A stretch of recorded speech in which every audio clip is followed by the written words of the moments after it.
everyday negotiation skills for the everyday person. Hey there, I'm Michelle Terpstra, Chief Revenue Officer and your sales and leadership growth expert. And today I'm going to talk about something that I usually don't talk about, and that is negotiation outside of a sales conversation. Now, why is this so important? You are constantly negotiating your power, your position, and your perception every single moment of your day. Regardless if you like hearing that or not, it is absolutely the truth. It doesn't matter if you're an introvert, an extrovert, type A, or not. You are being viewed one way or another constantly in your life.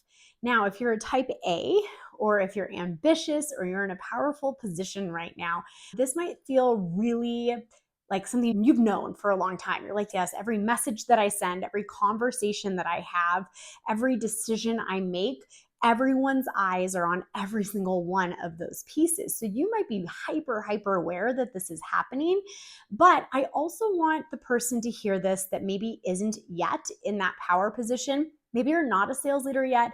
Maybe you're not necessarily leading a team within your business yet, but you will, okay? Because you're following me and you're interested in growth. So it is around the corner for you, or it's staring you in the face right now.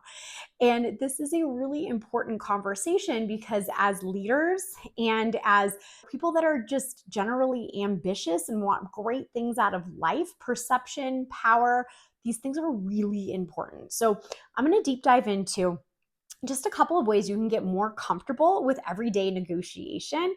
And just like sometimes people think sales is sleazy or slimy, when I say the word negotiation, that might also really trigger you. And so I would just challenge you to be open-minded about what that concept can mean for you, just like if in the previous times that maybe you've thought sales isn't that great either, right? Okay, so let's go ahead and break this down. First of all, the person who has the most self-discipline and control will always win the negotiation.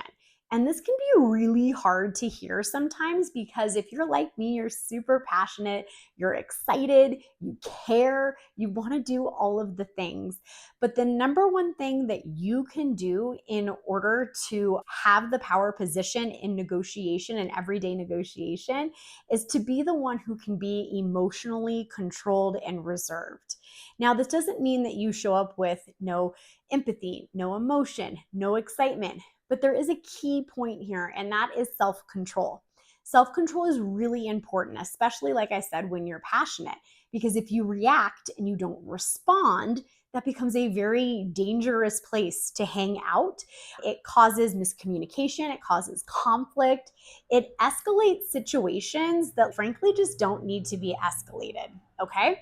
So I want you to view things from the lens of responding versus reacting. And that's what I'm really going to go deep into today.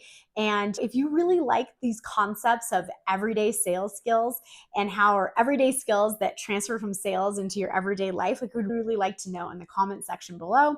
And please don't forget to subscribe and share this with a friend.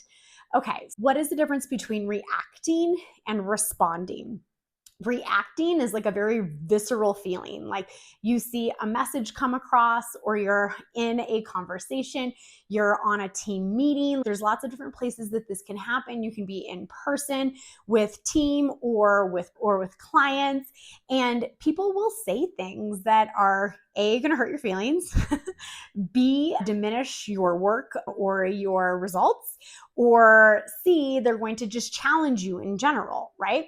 And that can really feel harsh. However, if you choose to see it from their perspective and their lens, and you calmly respond and don't react, then what this does is it de-escalates the situation, but it also positions you back in a place of power where you want to be in negotiation. So what does this really look like, and how do you practically do things like this? So typically when somebody reacts, it's a statement, an accusation. So someone says something to you and you just quickly bounce back, and accusation or statement. Like it ends in a period, not a question mark, right? And one of the best skills you can learn in sales that transfers into everyday conversations to respond and not to react is to always respond with questions, okay? Questions help you understand other people's perspective so that you can be more effective in your communication and, of course, your negotiation. Okay. So if someone says something, respond with a question. It's really simple. If they're concerned about something, maybe you've missed a deadline, like why haven't you closed a client? There could be lots of different scenarios happening. And instead of saying, I did this, or it's done, or don't ask me that, or all of these really harsh emotional types of reactions, say you can answer it with a question, right? Answering with a question can be really powerful. So for example, let's think of an example live right now. And just so you all know, I don't script these. I wake up and I feel inspired about what I can share with you.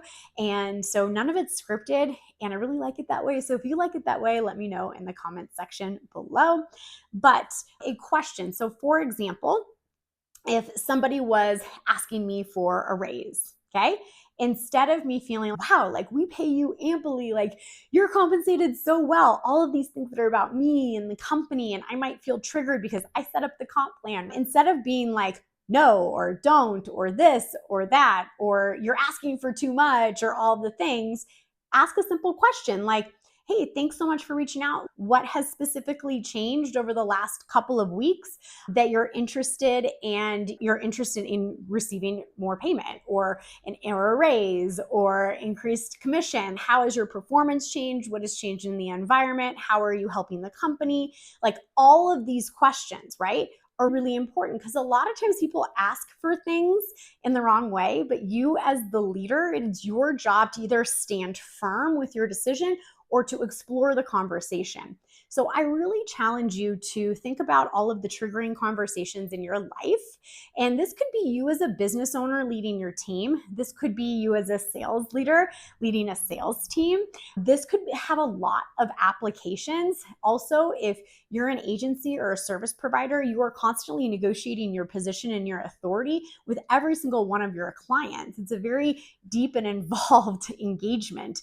And so asking open-ended questions and not accusing anyone of coming from a bad, malintentioned place will save you a lot of energy.